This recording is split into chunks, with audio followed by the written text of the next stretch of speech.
Hi! அன்றைக்கு நாள் பார்த்தீங்கன்னா, பயங்கர அவசர அவசரமா கிளம்பிக்கிட்டு இருந்தேன். என்னன்னு பார்த்தீங்க அப்படின்னா, வீட்ல வந்து சுத்தமா காய்கறிகள் எதுவுமே இல்ல. வெங்காயம், தக்காளி எதுவுமே இல்ல.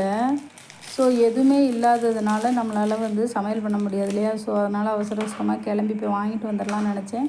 அப்போ தான் கரெக்டாக அந்த கொரியர் வந்துச்சு. ஸோ நான் அந்த ப்ரஷ் ஆர்டர் பண்ணியிருந்தேன். இது வந்து ஸ்விஸ் பியூட்டிலேருந்து ப்ரஷ் ஆர்டர் பண்ணியிருந்தேன். இந்த ப்ரஷ் என்ன ப்ரஷ்ன்னு பார்த்தீங்கன்னா, ஃபவுண்டேஷன் ப்ரஷ்ஷு. பார்க்க நல்லா ப்ரஷ்ஷோடைய டென்சிட்டி ரொம்ப அதிகமாக நல்லா இருந்துச்சு. அதோடைய கலர் கூட ரொம்ப அழகாக இருந்துச்சு. ஸோ இதுதான் இந்த ப்ரஷ்ஷு. ஸோ அதை எடுத்து கொஞ்சம் அப்போ லைட்டாக மேக்கப் பண்ணிவிட்டு போயிருந்தேன். பவுடர் தான் அதிக அளவு போட்டுட்டு லிப்ஸ்டிக் மட்டும் ஆட் பண்ணிட்டு நான் கிளம்பிட்டேன். ஏன்னா டைம் ஆயிடுச்சு. சண்டே வேறு பயங்கர கூட்டமாக இருக்கும். பில்லிங் செக்ஷன் தான் சண்டே வந்து பயங்கர கூட்டமாக இருக்கும்.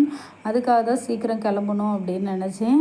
நான் வந்து ஆக்சுவலாக நான் சாப்பிட்றது என்னென்ன வெஜிடபிள்ஸ் வாங்குகிறேன் அதெல்லாம் வந்து நான் கோல்டா லைஃப் ஸ்டைல் அந்த வீடியோவில் நான் வந்து ஷேர் பண்ணியிருப்பேன்.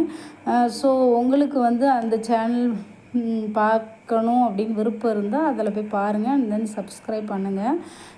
ஆக்சுவலாக இப்போ ரெடி ஆயாச்சு. ஸோ நான் எப்போவும் வழக்கமாக போகிற கடைக்கு தான் போயிருந்தேன். ஸோ நிறைய வெஜிடபிள்ஸ் அண்ட் ஃப்ரூட்ஸ் வந்து வாங்கிட்டு வந்திருந்தேன். ஸோ அப்போ தான் நம்மளால் ஸ்நாக்ஸ் மாதிரி சாப்பிட முடியும். ஓகே.